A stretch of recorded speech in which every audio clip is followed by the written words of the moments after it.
Diafragminis kvėpavimas. Tai nėra kvėpavimas tik pilvu. Šiame pavyzdyje kvėpuoju tik tai kilnojant pilvą pirmyn ir leidžiant jį atgal. Diafragminio kvėpavimo metu dirba ir mūsų apatiniai šonkauliai.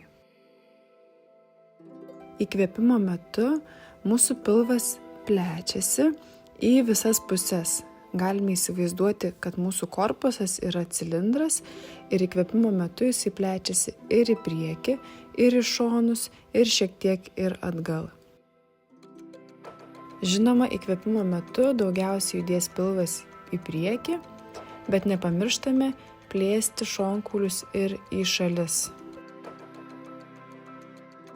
Kitas svarbus veiksmas yra iškvėpimo metu šonkauliai taip pat leidžiasi kartu su pilvu ir lyg tai prisiklijuoja prie pilvo sienų.